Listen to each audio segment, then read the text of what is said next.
ہاتھ بسم اللہ الرحمن الرحیم. میں سب سے پہلے آپ تمام ساتھیوں کا شکریہ ادا کرتا ہوں کہ آج چھٹی کے روز، اتوار کے روز آپ سب یہاں پر آئے اور اس ملاقات کو آپ اس کی کوریج کے لیے تشریف لائے، تو تھینک یو سو مچ. دوسری چیز، آج ہماری خان صاحب کے ساتھ ملاقات ہوئی، تفصیلی ملاقات تھی، اگرچہ کنٹرولڈ ماحول کے اندر ہی تھی، اور اس کے اندر ہم نے تفصیلاً اپنا نقطہ نظر خان صاحب کے آگے رکھا، اور خان صاحب کی طرف سے بھی جو گائیڈ لائنز ہیں وہ جاری کی گئی ہیں.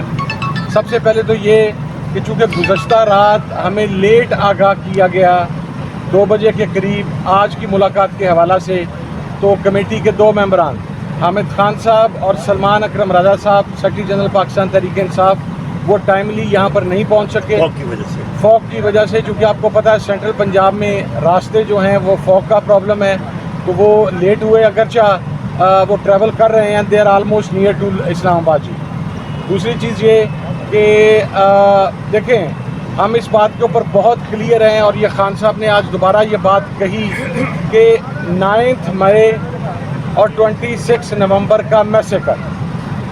ہمارا نقطہ نظر یہ ہے کہ آپ لوگ رسپانسیبل ہیں، دوسرا فریق رسپانسیبل ہے.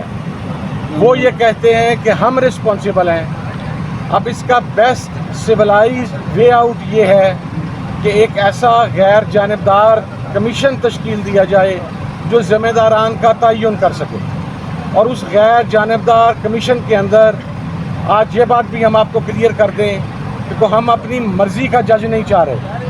ہم سپریم کورٹ کے سینئر موسٹ ججز کی بات کر رہے ہیں، ہم کسی بھی غیر جانبدار جج کی بات کر رہے ہیں جو اس کو لیڈ کرے کمیشن کو، اور حقائق تک پہنچا جائے تاکہ جو ظلم و ستم کیا گیا ہے اس کا ازالہ ہو سکے اور ذمہ داران کا تعین ہو سکے. دوسری چیز یہ کہ ہم چونکہ آج ملاقات ہو گئی، اب ہماری کمیٹی کے سربراہ عمر ایوب صاحب اور اسپیکر صاحب بھی چونکہ رابطے میں، اسد کیسر صاحب، ہم انشاءاللہ دوسرے فریق کو آگاہ کر دیں گے کہ ہم تیسرے راؤنڈ مذاکرات کے لیے تیار ہیں، اور اس کے اندر انہیں یہ انٹیمیٹ کر دیا جائے گا کہ اب آپ جوڈیشل کمیشن کے حوالہ سے اپنی ورکنگ کر کے آئیں، کیونکہ اتنے دن گزرنے کے باوجود، بلکہ اتنے ویکس گزرنے کے باوجود ابھی مذاکرات کے اندر کسی قسم کی پیش رفت نہیں ہو سکی. تو وہ پیش رفت اب آپ کو تیسری میٹنگ کے اندر شو کرنی ہوگی. ہم جوڈیشل کمیشن کی نیٹی گریٹیز کے اوپر اور ان چیزوں کے اوپر بات چیت کریں گے، اور اگر جوڈیشل کمیشن نہیں دیے جاتے 9 مئی کے اوپر اور 26 نومبر کے اوپر، یہ پہلا سٹیپ ہے. دوسرا سٹیپ جو ہے، یہ 2 ہمارے مطالبات ہم تحریری شکل میں انشاءاللہ پرووائڈ کر دیں گے. ہاں جی، اور اس کے اندر اسیران، ان کی جو رہائی ہے وہ ہمارے مین مطالبات کا حصہ ہے. لیکن انیشلی آپ کو اپنی پاور شو کرنے کے لیے جو آپ کہتے تھے، جو حکومت ہمیں کہتی ہے کہ جناب فیصلہ سازی کا اختیار ہمارے پاس ہے، تو اب آپ کو پریکٹیکل اقدامات کرتے ہوئے جوڈیشل کمیشن کے اوپر بات کرنی ہوگی. اور اگر جوڈیشل کمیشن نہیں بنتا تو پھر مذاکرات کا سلسلہ آگے نہیں چل سکے گا. ہماری فائنل ڈیٹ 31 جنوری ہی ہے جو کٹ آف ہے، اور یہ انتہائی معقول مطالبات ہیں. دیکھیں، کسی بھی مہذب معاشرے کے اندر، سویلائز ڈیموکریٹک سوسائٹی کے اندر یہ چیز سب سے اہم ہوتی ہے کہ آپ کسی بھی معاملے کی انکوائری کسی غیر جانبدار فرد یا کمیشن سے کروائیں. ہمارا کوئی مطالبہ اس قسم کا نہیں ہے جو نہ مانے جانا والا ہو، اور یہ سب سے آسان مطالبات ہیں.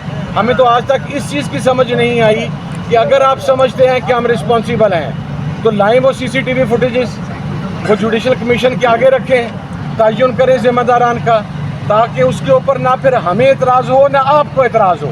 لیکن کسی کا ہینڈ پکڈ فیصلہ ہمارے لیے کسی صورت میں قابل قبول نہیں ہوگا. دوسرا، ہمارے جتنے بھی اسیران ہیں جو جیلوں کے اندر ہیں، اور جو اسیران ملٹری کورٹ کے اندر تھے، ان کو جس ظلم و ستم کا نشانہ بنایا گیا، ان کو جس ٹارچر کا نشانہ بنایا گیا، اس کے اوپر بھی خان صاحب نے واضح ہدایات جاری کر دی ہیں. ہم ہیومن رائٹس کے اندر اس معاملے کو انشاءاللہ اٹھا رہے ہیں. یہ معاملہ ہیومن رائٹس کا ہے. اور دیکھیں، سب سے آخری بات میں آپ کو عرض کر دوں کہ اب جو بال ہے اس مذاکرات کو منطقی انجام تک پہنچانے کی،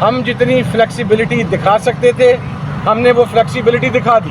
ہمارے پاس آج ایک بہت آسان آپشن تھا کہ چونکہ ملاقات as per the commitment of the government ہمارے ڈیزائرڈ ایٹماسفیئر میں نہیں ہوئی, ہم باہر آ سکتے تھے, لیکن ہم نے اس کے باوجود اس کنٹرولڈ ماحول میں ملاقات کی, صرف اس وجہ سے کہ ہمارے مد نظر پاکستان ہے, ہمارے مد نظر پاکستان کی عوام ہے, اور جو جیل میں بیٹھا ہوا قیدی نمبر 804 ہے اس کے مد نظر 25 کروڑ پاکستانی ہیں.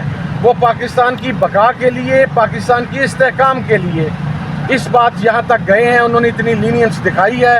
آئی گیس کہ دس از اے ٹائم ناؤ کہ اگر آپ نے مذاکرات کو منطقی انجام تک پہنچانا ہے تو اس کے اوپر آپ اپنی عملی جو آپ کی فیصلہ سازی کا اختیار ہے اس کو شو کریں, کمیشن بنائیں تاکہ ہم آگے بڑھ سکیں.